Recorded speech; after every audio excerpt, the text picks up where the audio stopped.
Shalom Aleichem, Chaverin. Welcome, friends. I come to you as a member of the local Jewish community and as a member of Independent Jewish Voices. So if you're not familiar with us, Independent Jewish Voices is an organization of Jews across Canada who believe in a just peace for Palestinians that recognizes equality, human rights, and the ability of all people to live in peace and security. We've been organizing across the country with our Palestinian siblings and Canadians to call for a ceasefire, which needs to happen now. To be clear, never again means never again for anyone. We are deeply disturbed. We are deeply disturbed that right now the Palestinians are being forcibly evicted from their homes, many for a second time, having endured this in 1948 during the Nakba. Shame. Alongside this, of course, is the indiscriminate bombing, which has killed over 11,000 Palestinians. This amounts to a genocide of the Palestinian people.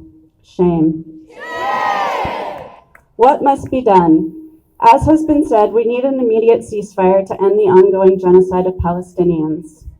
We also need an end to the illegal siege on Gaza and an opening of borders for immediate humanitarian aid. The situation on the ground, as I'm sure all of you know, is absolutely devastating. It is devastating every morning to look at your phone or your television and see what's going on. And lastly, we need justice, and that means an end to the occupation of Palestine, and it means an end to the apartheid system.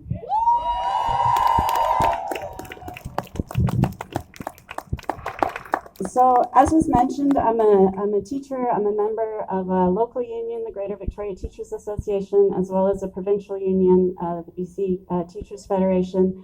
Both organizations have taken positions calling for a ceasefire. And it's really important, I think, because as we all know, our federal government has not yet called for a ceasefire. So we need more pressure, right? Every single one of us has a role to play in creating that pressure.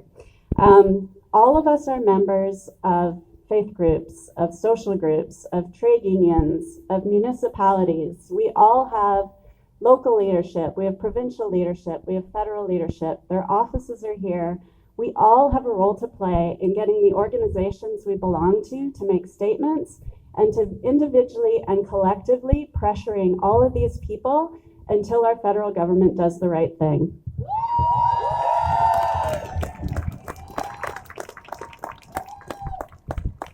So I have to say, I love coming to these protests because they're super energized and loud and and spirited. So I'm going to change the tone for a bit, and then we'll get back to it. I'm sure we'll have some chanting after, but I just wanted to share to end off something that inspires me, which is a song that was written by a socialist Jew who lived in Poland in the early part of the 20th century.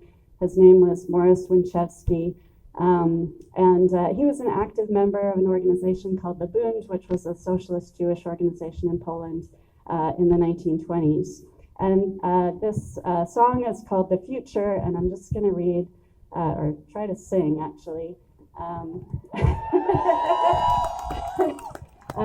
Three verses of it, and hopefully you can hear the words clearly. And these were performed actually by a Jewish klezmer group in the States called Burakis, which means beats in Yiddish, if you want to look them up.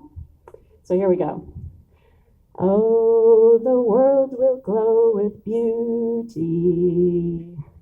love enhanced and hatred puny. Between every state and country, people tearing down walls, and the world will become freer freer, newer, younger, dearer, and the truth within her clearer, ringing clear as a bell. As you struggle, become braver, activist and liberator.